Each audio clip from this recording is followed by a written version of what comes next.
ہمارا گھر ہو رسول اللہ کی امتی کا اور گھر میں کوئی بے نماز ہو، یہ حکم دینا ہے وَأْمُرْ أَهْلَكَ بِالصَّلَاةِ، فرمایا اپنے گھر والوں کو نماز کا حکم دو۔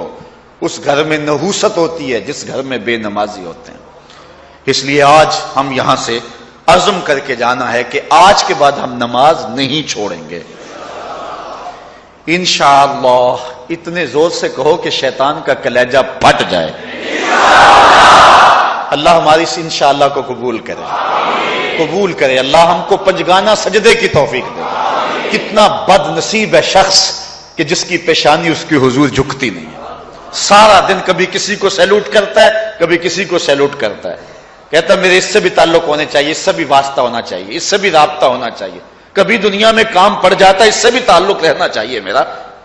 کہاں کہاں صبح سے لے کر شام تک سلوٹ مارتا ہے، ایک اللہ کے حضور نہیں جھکا جاتا۔ اقبال علیہ رحمہ کہتے ہیں ایک سجدہ جسے تو گراں سمجھتا ہے، ہزار سجدے سے آدمی کو دیتا ہے نجات۔ آؤ اللہ کے حضور بندگی کا سر جھکائیں۔ تو یہ کتنی عبرتناک جو ہے اور کس قدر جو ہے وہ فکر انگیز حدیث ہے۔ وَقَانَ يَوْمَ الْقِيَامَةِ مَعَ قَارُونَ وَفِرْعَوْنَ وَحَامَانَ وَأُبَيِّ بْنِ أَبِي خَلْفَ، وہ شخص ان بد نصیب لوگوں کے ساتھ کھڑا ہوگا جس کو نماز کی توفیق نہیں ہے۔ آپ نے حدیث علماء سے بارہا سنی، حدیث طویل ہے۔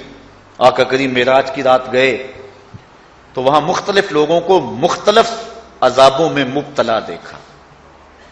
کسی کی انتڑیاں کٹ کٹ کے گر رہی تھی، کسی کا منہ چیرا جا رہا تھا، کسی کی زبان لوہے کی کینچیوں سے کاٹی جا رہی تھی، کسی پر کھولتا ہوا پانی ڈالا جا رہا تھا، کوئی جو ہے وہ سرانڈ والا گوشت کھا رہا تھا، کسی کے جسم میں لوہے کی میخیں ٹھونکی جا رہی تھی۔ لیکن ایک قوم کو حضور نے دیکھا، ایک بھاری پتھر سے ان کا سر کچلا جاتا ہے اور پتھر کے واپس آنے تک دوبارہ صحیح ہو جاتا ہے، پھر کچلا جاتا ہے۔ تو حضرت جبریل امین سے حضور نے فرمایا کہ یہ کون لوگ ہیں؟ یا جبریلو من ہاؤلائے، یہ لوگ کون ہیں کہ ان کے سر پتھروں سے کچلے جا رہے ہیں؟ قال ہاؤلائے الذین تثاقلت رؤوسہم عن الصلاۃ المکتوبہ، کہا یہ وہ بد نصیب لوگ ہیں کہ فرض نمازوں سے جن کے سر بوجھل رہتے تھے، نماز پنجگانہ فرض بھی نہیں پڑھا کرتے تھے، یہ وہ بد نصیب ہیں، آج ان کے سر کوٹے جا رہے ہیں۔ یہ تھوڑی سی زندگی ہے، تھوڑی سی زندگی، 60-70 سال بڑی زندگی ہو وہ مگر نصیب ہو جائے تو پتہ نہیں ہے کہ کل ہمارا آنے والا کہاں ہے۔ کتنا غافل اور بد نصیب ہے وہ شخص کہ جس کو سجدہ نصیب نہیں ہے۔ سجدہ تو بندگی کا نام ہے۔ زندگی آمد برائے بندگی، زندگی بے بندگی شرمندگی۔ بندہ تو ہے ہی بندگی میں۔ کسی شخص نے راستے میں جاتے جاتے چائے کی پیالی پلا دی ہونا بازار میں، تو ہم جب بھی اس گلی سے گزرتے ہیں اس کو سلوٹ کر کے جاتے ہیں، السلام علیکم، یار اس سے بڑے سلام لیتے ہو، یہ بڑا محبت والا ہے، بڑے اخلاق والا ہے۔ یار جس نے چائے کی پیالی پلا دی ایک مرتبہ، اس کو تو جاتے آتے سلام کر کے جاتے ہو جس رب نے زندگی بخشی ہے، جس رب نے جو ہے وہ ساری بہاریں عطا کی ہیں، اس کے حضور میں جھکا جاتا ہے۔ کتنا متکبر شخص ہے جو اللہ کے حضور نہیں جھکتا۔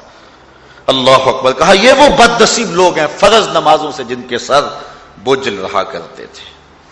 اللہ اکبر۔ حضور نبی رحمت صلی اللہ علیہ وآلہ وسلم نے ارشاد فرمایا، نماز چھوڑنا تو خیر بہت بری بات ہے، جو شخص نماز پڑھتے ہیں لیکن جماعت سے نہیں پڑھتے، فرمایا میرا جی چاہتا ہے کہ اپنی جگہ کسی اور کو کھڑا کروں اور جوانوں کا ایک گروہ ساتھ لوں، اور جو لوگ مسجد میں نماز پڑھنے نہیں آتے ان کے گھروں کو آگ لگا دوں۔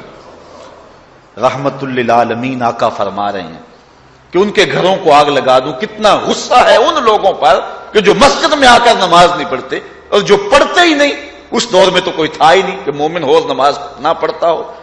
اللہ اکبر۔ تو مومن نماز ہی پڑھتے تھے، تو اگر کسی سے گھر میں نماز پڑھی گئی تو فرمایا میرا جی چاہتا ہے۔ آج نماز تو نماز رہی، ہم کو تو جمعہ بھی نصیب نہیں ہے۔ کتنے لوگ ہیں کہ جو پابندی کے ساتھ نماز جمعہ بھی نہیں پڑھتے ہیں۔ حضور کا ایک فرمان سنیے، آقا کریم نے ارشاد فرمایا، من ترک الجمعۃ ثلاث جمع متوالیات فقد نبذ الاسلام وراء ظہرہ، جس نے بغیر کسی عذر کے 3 جمعے چھوڑ دیے اس نے اسلام کو اپنی پشت کے پیچھے ڈال دیا، اس نے پرواہ ہی نہیں کیا اسلام کی۔ اور ایک حدیث کے لفظ ہیں من ترک ثلاث جمعات من غیر عذر کتب من المنافقین، جس نے بغیر کسی عذر کے 3 جمعے چھوڑ دیے اس کا نام منافقوں کی فہرست میں لکھ دیا جاتا۔ اور ایک حدیث کے لفظ اس حوالے سے ہیں من ترک ثلاث جمع تہاونا بها طبع اللہ علی قلبہ، جس نے سستی کی وجہ سے 3 جمعے چھوڑ دیے تو اس کے دل پر اللہ غفلت کی مہر لگا دیتا ہے۔ یہ وہ بد نصیب شخص ہے کہ جو نماز جمعہ چھوڑتا ہے